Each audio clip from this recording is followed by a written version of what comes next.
لا حول ولا قوة إلا بالله العلي العظيم. حسبنا الله ونعم الوكيل، نعم المولى ونعم النصير. بسم الله الرحمن الرحيم.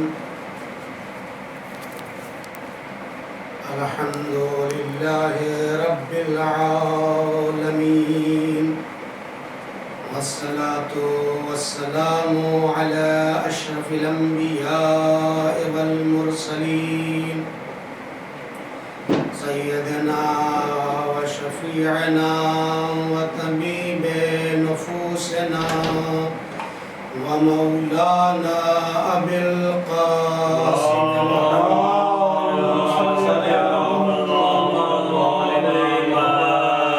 وعلى آل بيته الطيبين الطاهرين المعصومين المظلومين المنتخبين المنتجبين الغر الميامين. ولعنة الله على أعدائهم بغاصب حقوقهم أجمعين. إلهي بحق الحسين الشهيد رب اشرح لي صدري ويسر لي أمري واحلل عقدة من لساني يفقه قولي. أما بعد، قال الله تبارك وتعالى في القرآن المجيد والفرقان الحميد، وهو أصدق الصادقين وقوله الحق. بسم الله الرحمن الرحيم. يا أيها الذين آمنوا استجيبوا لله وللرسول إذا دعاكم لما يحييكم. صلوات پڑھیں. اللهم صل على محمد وآل محمد. عزیزان محترم، معزز سامعین کرام، صاحبان مجالس ایمان، بہت ہی مختصر وقت میں کچھ گزارشات آپ حضرات کی خدمت میں پیش کرنی ہیں.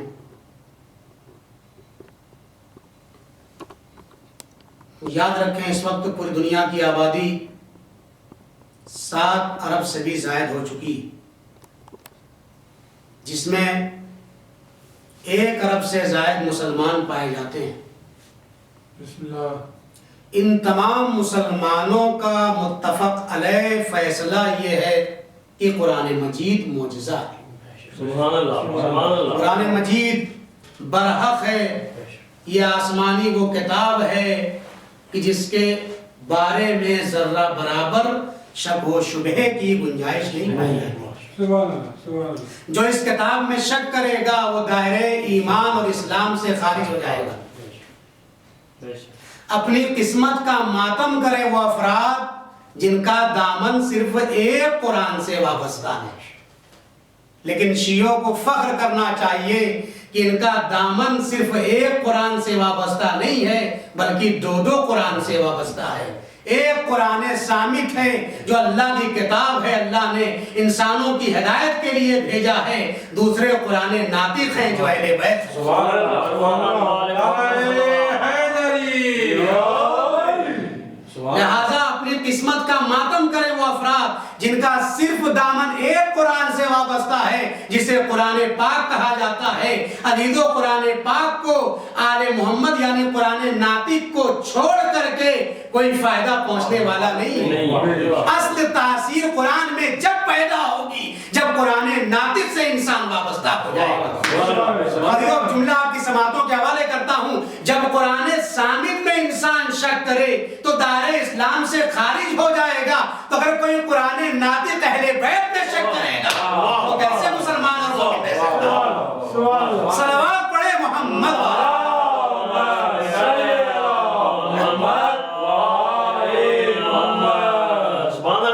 اسی پاک و پاکیزہ کتاب میں ارشاد ہوا لو انزلنا هذا القرآن على جبل لرأيته خاشعا متصدعا من خشية الله وتلك الأمثال نضربها للناس لعلهم يتفكرون.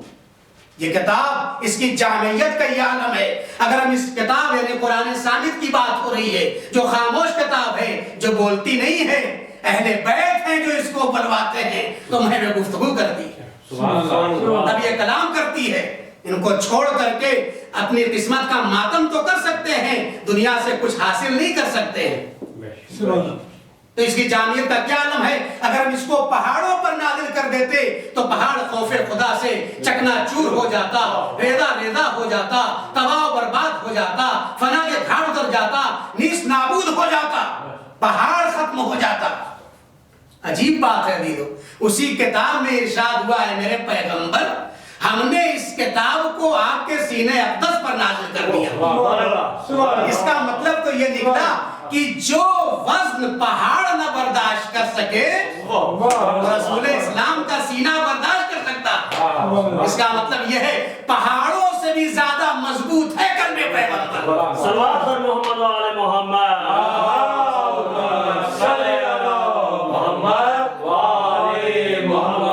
ماشاءاللہ خدا کو سلامت رکھے، آپ کی سماعت بلند ہے. اس کا مطلب پیغمبر کا سینہ مضبوط ہے پہاڑوں سے بھی زیادہ. اور اللہ نے اسی لیے قرآن کو قلب پیغمبر پر نازل کیا کیونکہ پروردگار عالم جانتا تھا کچھ دنیا میں ایسے لوگ ہیں جو کل پیغمبر کے لیے یہ کہیں گے پیغمبر کے دماغ میں کچھ کمزوری آ گئی ہے، یہ آج ہذیان بک رہے ہیں. پروردگار نے آج ہی جواب دے دیا، دیکھو جو مضبوطی پہاڑوں کے اندر نہیں ہے وہ مضبوطی قلب پیغمبر میں ہے. جب پیغمبر کا دل اتنا مضبوط ہے تو پورا وجود کتنا مضبوط ہے.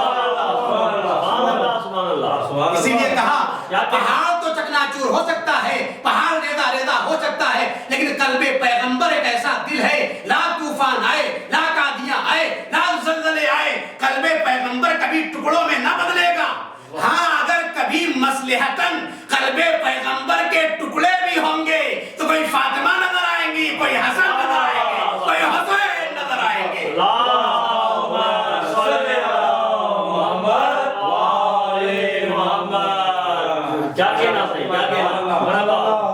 یہ پنجتن کچھ اور نہیں ہے، یہ آل محمد کچھ اور نہیں ہے، انہی کے جسم کے حصہ ہیں. اس لیے فرمایا فاطمہ تو بضعۃ منی، فاطمہ میرے ہی جسم کا ایک حصہ اور جز ہے.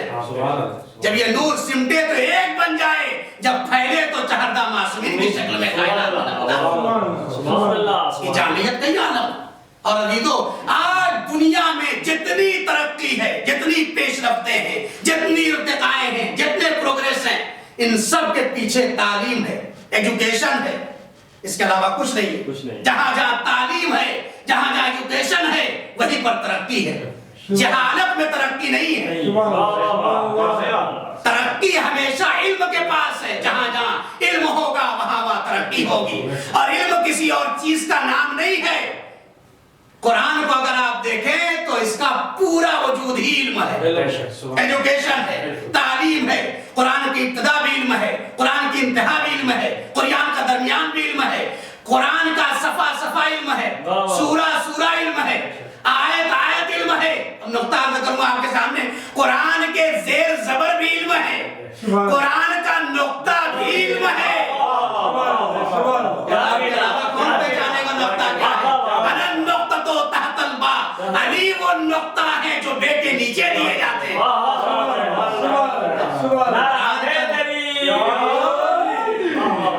نعرے حیدری لگایا تو ایک بات یاد آ گئی، عرض کر دوں کہ یہ نعرے کی اہمیت بہت زیادہ ہے. جملہ معتزہ علی کو کیا ہے نعرے میں آپ سنیے.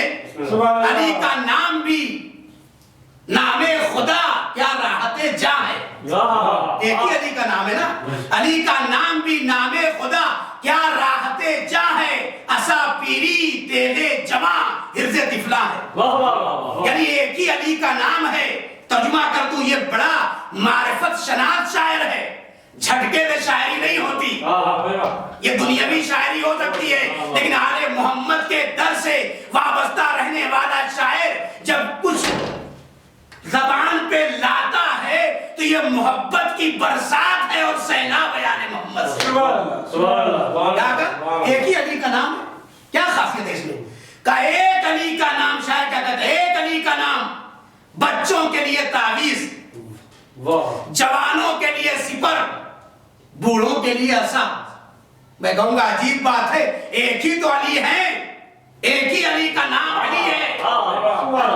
اتنی بلندیاں کردار میں ہے کہ نام ہی علی پڑ گیا. دنیا میں آپ دیکھیں نام رکھ دیا قادر ہے بالکل ناتوان، نام رکھ دیا عالم ہے بالکل جاہل. یعنی دنیا میں کردار اور ہے، نام اور ہے. کائنات میں ایک ہی خاندان ہے جہاں پر جو نام ہوگا وہی کردار ہوگا، جو کردار ہوگا وہی نام ہوگا. صلوات پڑھے محمد.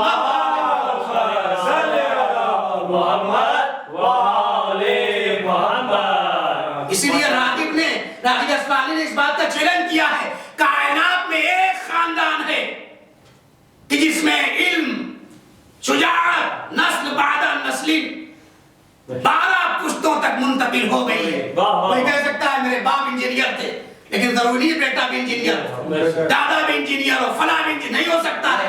میرے باپ عالم تھے، کہہ سکتا ہے میں بھی عالم رہوں گا، پوتا بھی عالم رہے گا، اس کا پوتا بھی. نہیں ہو سکتا ہے. کائنات میں ایک خاندان ہے کہ یہاں سے لیجئے وہاں تک کردار کو کردار سے ملائیے، سیرت کو سیرت سے ملائیے، اتوار کو اتوار سے ملائیے. آج دنیا بحث کرتی ہے امام آئیں گے تو کہاں سے آئیں گے. میں کہوں گا بھائی پہلے کی سیرت پڑھ لو. پہلا آیا تھا تو خانے کعبہ سے، آخر آئے گا تو خانے کعبہ سے ہی آئے گا. آواز دے گا جان حق و ذات الباطل ان الباطل کان زہوقا. صلوات پڑھے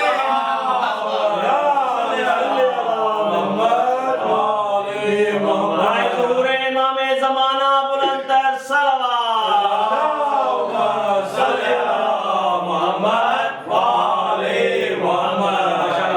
سبحان اللہ. آپ مطلع ہے ایک علی کا نام بچوں کے لیے تعویذ، جوانوں کے لیے سپر اسلحہ، بوڑھوں کے لیے عصا.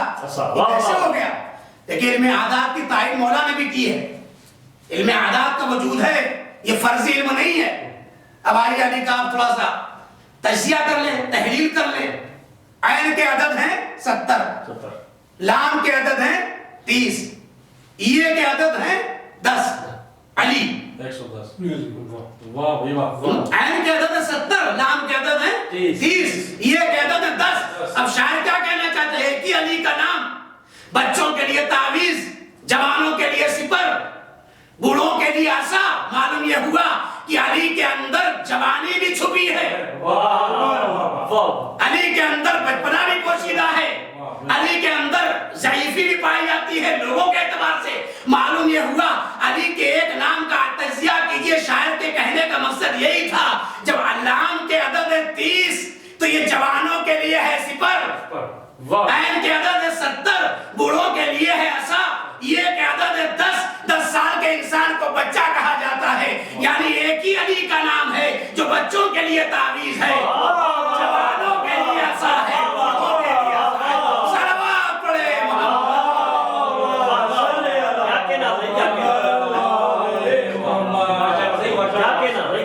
آج پوری دنیا کی ترقی مرہون منت ہے، علم کی، نالج کی، گیان کی، تعلیم کی جتنی پیش رفتے ہیں. اب آئیے جب پورا قرآن علم ہے تو بس جملہ کہہ دوں انشاءاللہ آپ محسوس ہے گفتگو بھی تمام اختتام کی منزلوں تک پہنچ رہی ہے. کیا جملہ ہے؟ جب علم خاموش ہوتا ہے، توجہ اس جملے پہ، جب علم خاموش ہوتا ہے تو اسے قرآن کہا جاتا ہے، اور جب علم کو قوت گویائی مل جاتی ہے تو آل محمد کہا جاتا ہے. اب آپ کہہ سکتے ہیں پوری دنیا میں جتنی ترقی ہے وہ مرہون آل منت ہے، آل محمد کی مرہون منت ہے. اگر یہ نہ ہوتے تو ترقیات بھی نہ ہوتی. صلوات پڑھے محمد.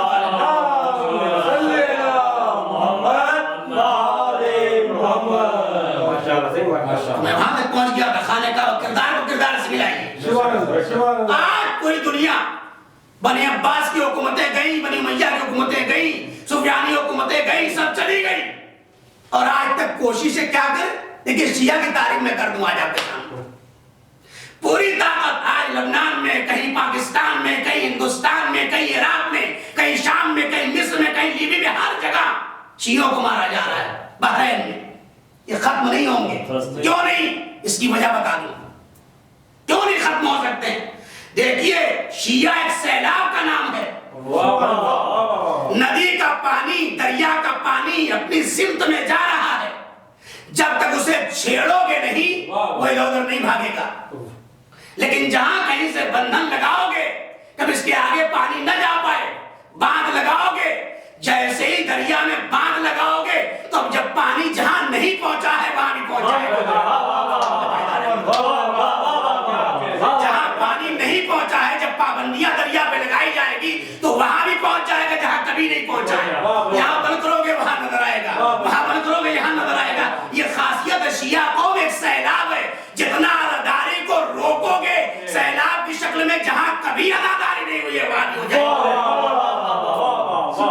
جیلوں میں عزاداری ہوگی، قید خانوں میں عزاداری ہوگی، شام میں عزاداری ہوگی، ہر جگہ عزاداری ہوگی، جتنا اس قوم کو دبایا جائے گا اتنا یہ قوم بڑھتی چلی جائے گی۔ صلوات پڑھے محمد،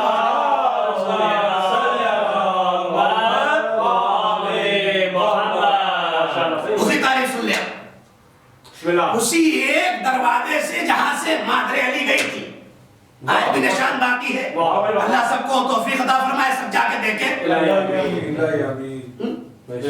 دنیا کی سیمنٹیں، مورم، بالو، ریت، اینٹ، پتھر سب استعمال ہو گئے، یہ ساری حکومتیں مل کے چاہتی ہیں وہ نشان کو ختم کر دے، وہ لکیر کو ختم کر دے، لیکن کیا ختم کر پائے؟ کبھی نہیں ختم کر پائے۔ تو بس شیعہ کو پہچان لیجیے، شیعہ ہے کیا؟ ہم کہتے ہیں شیعوں کے مارنے سے شیعہ ختم نہیں ہوں گے، شیعوں کو دبانے سے شیعہ دبے گا نہیں، اس کے اندر دو جذبہ ہے، دو اسپرٹ ہے، شیعہ کبھی دبتے نہیں ہیں، شیعہ کبھی جھکتے نہیں ہیں۔ پورا تاریخی پس منظر سمیٹ رہا ہوں، غدیر انہیں جھکنے نہیں دیتا، کربلا انہیں دبنے نہیں دیتا۔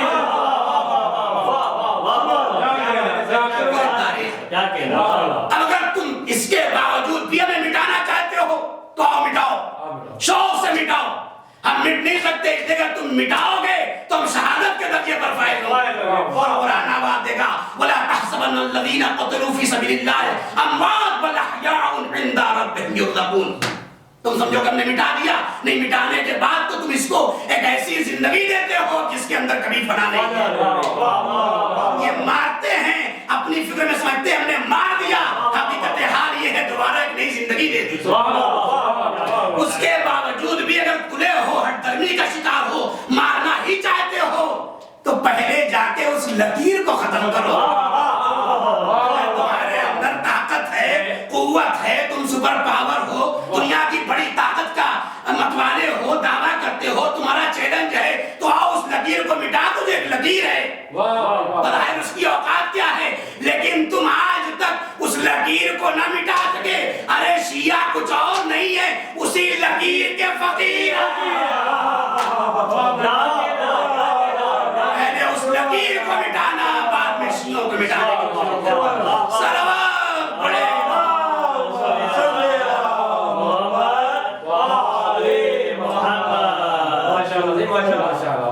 اللہ انسان کے عمل کو دیکھ رہا ہے۔ یا ایھا الذین آمنوا استجیبوا للہ وللرسول اذا دعاکم لما یحییکم۔ اللہ رسول تمہیں بلاتا ہی ایسی چیز کی طرف ہے جس کے اندر تمہارے لیے حیات پائی جاتی ہے۔ شیعہ یعنی حیات، شیعہ یعنی تفکر۔ اب یہ سب پورے واقعات تو جو میں چھوڑ رہا ہوں، ورنہ بڑی بڑی سیمینار کانفرنسیں ہوئی ہیں جہاں اغیار غیر لوگ دشمنے تشیع شیعوں کے بارے میں غور کر رہے ہیں۔ بھئی آج کون سی قوم ہے جتنا مارا جا رہا ہے اتنا اوپر کے سامنے آتا ہے؟ یہ حیات اور موت تمہارے ہاتھ میں نہیں ہے۔ ارے ہم تو اشرف المخلوقات ہیں، اللہ تو جانوروں کو بھی اجر دیتا ہے۔ علامہ دميري کتاب کا نام حوالہ دیتا ہوں، حیات الحیوان، فارسی کی کتاب ہے، علامہ دميري بس اسی واقع میں استعمال ہے، لکھتے ہیں شہد کے اندر پہلے شہد نہیں ہوتا تھا، جب جناب ابراہیم علیہ السلام کو آگ میں ڈالا جانے لگا تو ہر ایک ایک نے اپنے اپنے اعتبار سے ذمہ داری پوری کی. وہیں پر شہد کا جو سردار ہے مکیوں کا، یاسوب جسے کہتے ہیں، اس نے اپنی مکیوں سے کہا کہ چلو نبی خدا کو بچاؤ. مکیوں نے کہا آپ آگ کو تو دیکھیے، کنٹنوں ٹنوں آگ آسمان سے باتیں کر رہی ہے، پرندے جاتے ہیں توڑ کے خاکستر ہو جا رہے ہیں، جل جا رہے ہیں، ہماری کیا اوقات؟ ہم ایک مکی ہیں. لیکن مکی نے کیا جواب دیا؟ اسی لیے قرآن میں پورا سورہ ہے سورہ نحل. دیکھیے جب اشرف المخلوقات انسان بالنیت الصادقہ اور قلوب الطاہرہ کی مندر میں جا کے عمل انجام دے گا تو کیوں نہیں اللہ اس کو نوازے گا؟ جب جانوروں کو نواز رہا ہے، حیوانوں کو نواز رہا ہے، پرندوں کو نواز رہا ہے. یہ پوری تاریخ ہے اور اس پوری کتاب میں ساری چیزیں آپ نے لکھی ہیں حیوانوں سے متعلق. گفتگو تمام ہو رہی ہے اسی کا نہیں تھا. لیکن یاسوب نے سردار نے کیا کہا؟ سردار کا کام ہے کہ لشکر کو تقویت دے، قوی بنائے، نہ یہ کہ کسی جنگ میں یہ کہتا ہوا نظر آئے ارے ہمارا گھوڑا ہی کمزور تھا. سن لیجیے اب شیر باتوں سے باتیں نکلتی ہیں، ارادہ نہیں، لیکن سن لیجیے اس کو. ایک صاحب مجھ سے بولے طنز کیوں کرتے ہیں آپ؟ ایک صاحب مجھ سے بولے طنز کیوں کرتے ہیں آپ؟ بزدلی کا رنگ ہر تصویر میں بھرتے ہیں آپ. جنگ خیبر سے جو بھاگے صاحب مقدور تھے بہادر پر ذرا حالات سے مجبور تھے. باب خیبر توڑنا تو ایک کچا دھاگا تھا انہیں، وہ نہیں بھاگے تھے، گھوڑا لے کے بھاگا تھا انہیں. ارے جو روک سکتا جو نہیں ایک اسب بے ہنگام کو کیا چلائے گا نظام امت اسلام. حوصلہ دیا، کہا نہیں ہم کو چلنا ہے، ہم باقی کو چھوڑ لاؤ. کہا ہمیں چلنا ہے، نبی خدا کی مدد کرنا ہے. یہ اڑی ادھر سے. کہتے ہیں علامہ بغوی ابھی تک شہد کی مکھیوں میں شہد نہیں ہوتا تھا، مادہ ہوتا تھا. یہ اڑی. کہا پھر ہمارا کیا کام ہے؟ کہا آپ کا کام یہ ہے کہ چشمہ جاری ہے، وہاں سے پانی لیجیے اور آگ کو بجھائیے. دیکھیے ضروری نہیں ہے طاقت کے مقابلے میں اتنا ہی طاقت ہو. اس سے بہت پیغام ہے عزیزو. اس لیے قرآن آواز دیتا ہے کم من فئۃ قلیلۃ غلبت فئۃ کثیرہ. کبھی کبھی کیا ہمیشہ اور کبھی کبھی کم لشکر والے بڑی بڑی سپر پاور طاقتوں کو تہس نہس کر دیتے ہیں. کیا تم نے اصحاب فیل کا قصہ نہیں پڑھا؟ پرندوں نے بڑے بڑے لشکر کو سپر پاور طاقت کے زمانے اس کو ہلاک کر دیا. کام کو چلنا ہے، اپنی ذمہ داری کو پورا کرنا. یہ آئے آنے کے بعد اب چلے، چشمہ لیا، چشمے سے پانی کو لے کر نبی خدا کو بچانے کے لیے آگے بڑھے. ادھر سے وحی نازل ہوئی، مکھیوں ہم نے تمہارے حوصلوں کو دیکھا، تمہاری نیت کو دیکھا، تمہارے خلوص کو دیکھا، تمہارے جذبے کو دیکھا، تمہاری امنگوں کو دیکھا، تمہاری توانائی کو دیکھا. تمہاری ذمہ داری ختم ہو. اگر آگے بڑھو گے تو جل جاؤ گے. تم نے اپنی ذمہ داریوں کو پورا کر لیا، اللہ تمہیں اپنی بارگاہ میں جزا دے گا. علامہ کہتے ہیں میں نے جب دیکھا تو میں اس منظر میں ڈوب گیا جو اس وقت کا منظر تھا. میں ڈوب کیا گیا؟ میں ڈوب یہ گیا کہ میں نے ایک طرف تو آگ کو دیکھا، دوسری طرف میں نے چھوٹی سی مکھیوں کو دیکھا. اس چھوٹے سے جسم اور جثے کے اندر چھوٹے سے دہن کو دیکھا. اس چھوٹے سے دہن کے اندر پانی کے ایک چھوٹے سے قطرے کو دیکھا. لیکن اتنی چیزوں کو دیکھنے کے بعد ان مکھیوں کے حوصلوں کو دیکھا. آپ فرماتے ہیں جب یہ چلی تھی تو دہن میں منہ میں آگ کے پانی کا قطرہ تھا، لیکن نیتوں کے خلوص کی بنیاد پر، عمل کی پاکیزگی کی بنیاد پر جب یہ وہاں سے وحی کے بعد پلٹی ہے، اللہ نے اپنی قدرت کاملہ سے اسی پانی کے قطرے کو شہد میں تبدیل کر دیا. اور قرآن آواز دینے لگا فیہ شفاء للناس. یہ شہد ہے، اس میں شیعوں کے لیے نہیں، مسلمانوں کے لیے نہیں، ساری انسانیت کے لیے شفا ہے. آپ سمجھے آلے محمد صرف شیعوں کے بعد نہیں ہے، ساری کائنات اور انسانیت کے بعد. اب جملہ سنیں مجلس تمام. جب عام پھولوں کا لہو، توجہ ادارے محترم، جملہ ہے آخری. جب عام پھولوں کا لہو دامنے مگس میں آئے تو شہد بنتا ہے اور یہ ساری کائنات کے لیے شفا ہے. تو جب باغ رسالت کے غلے امامت کا لہو مٹی میں مل جائے تو اسے خاک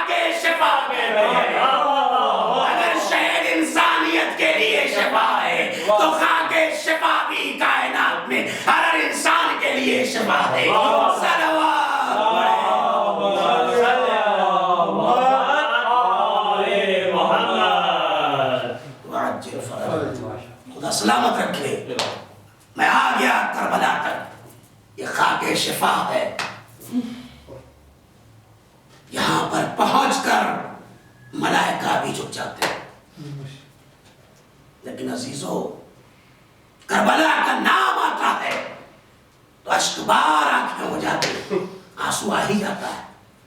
کیا امتزاج ہے حسین کا آنسو سے. عزیزو آپ نے بہت مصائب سنے لیکن حقیقت ہے, واقعیت ہے یہ کہ جو مصیبتیں کربلا میں پڑی ہیں کہیں پر ایسی مصیبتوں کا تصور نہیں. چھوٹے چھوٹے بچے, جوان خواتین, ہمارے گھر میں ایک میت ہو جاتی ہے عزیزو, گھر کا ماحول کیا ہوتا ہے. خواتین اکیلی گھر میں نہیں رہ سکتی اگر میت ہو, اور کسی خاتون سے کہہ دیا جائے کہ یہاں پہ میت ہے تم پوری رات یہاں اکیلی رہو, تم نہیں رہ سکتی ہے. ارے ہماری جانیں قربان ہو جائیں زینب علیہ مقام پر کہ 72 لاشیں زمین کربلا پر بکھرے پڑے ہوئے ہیں, لیکن زینب ہے جو شام غریبہ انہی لاشوں کے درمیان واہ حسینہ واہ مظلومہ کے نعرے بلند کر رہی ہے. اللہ ہے صبر زینب. عزیزو دعا کریں آئیں پروردگار وہ موقع فراہم کرے کہ راستے کھل جائیں شام کی زیارت کا, کربلا کے بھی حالات بہتر ہوں. میں کہوں گا عزیزو ایسے موقع پر ماں بہت یاد آتی ہے. ارے فاطمہ کو زینب نے یاد کیا لیکن یاد کرنے سے پہلے فاطمہ کربلا میں آ گئی. یہی وجہ مقتل لکھتا ہے 8ویں محرم کو پشت خیمہ سے کسی بیوی کے رونے کی آواز آ رہی تھی, واہ حسینہ واہ مظلومہ واہ قرۃ عین. ارے اس آواز میں اتنا درد تھا زینب کا دل ہلا. حسین کے پاس آئی, بھیا یہ کون بیوی روتی ہے, یہ کون بیوی فریاد کرتی ہے. ایک مرتبہ حسین نے آواز دی, ارے تم نے پہچانا نہیں یہ ہماری دکھیاری ماں فاطمہ زہرا. ارے یہ ہم پر ماتم نہ کریں گی, کون ماتم کرے گا. جزاکم اللہ خیر الجزا. خدا کو کسی غم میں نہ رلائے سوائے غم سید الشہداء کے. اور عزیزو زینب کا جگر کتنا بڑا ہے, لاشوں کو اٹھا کر ہاتھوں پر رکھ کے کہتی اللہم تقبل هذا القربان. ہاں زادارو ستم بالائے ستم یہ ہے, قافلے کو ادھر سے گزارا گیا جہاں پر زمین کربلا پر بے غسل و کفن شہداء کے لاشیں پڑے ہوئے تھے. ارے زینب کا دل بھر آیا, زینب کا دل بھرا. قافلہ اور آگے بڑھ رہا ہے. ایک مرتبہ سید سجاد کے چہرہ پر متغیر اور تغیر کے آثار نمودار ہوئے. بالادارو زینب نے سمجھایا, اے میرے لال مردوں میں تم باقی ہو, یہ تمہارے اوپر کیا کیفیت ہے کہ اے پھوپھی اماں ایک بات کا جواب دے دیجئے. ارے وہ جوان بیٹا کیا کرے جس کے باپ کا لاشا زمین کربلا پر پڑا, بیٹا اتنا مجبور کہ کچھ نہ کر سکے. بالادارو جملہ سننے میں سما, زینب نے تسلی دے دی, دلاسا دے دیا. ابھی تھوڑا اور آگے بڑھی, اب زینب کا چہرہ متغیر ہوا. اب سید سجاد پوچھتے, اے پھوپھی اماں ابھی تو آپ مجھے سمجھا رہی تھی یہ کیا ہو گیا. بالادارو زینب نے ایک فقرہ کا کہے میرے لال مجھے مدینے کا ایک منظر یاد آ گیا. میں چھوٹی سے تھی, سہنے خانہ میں نماز صبح کے بعد سو رہی تھی. میں نے عجیب منظر دیکھا, جب میری آنکھ کھلی تو ذہن میں چاروں طرف دھوپ تھی لیکن میرے اوپر سایہ تھا. اب جو میں نے نگاہوں کو اٹھایا تو یہی میرا ماج آیا, بھیا حسین ابا کا سایہ کیے ہوئے تھا. آج اسی بہن کربلا سے جا رہی, سر پہ چادر نہیں کہ اپنے بھیا کے لاش پر اڑائے. بدے لال تمہیں بتا اب زینب کیا کرے. ایک مرتبہ مدینے کا رخ کیا اور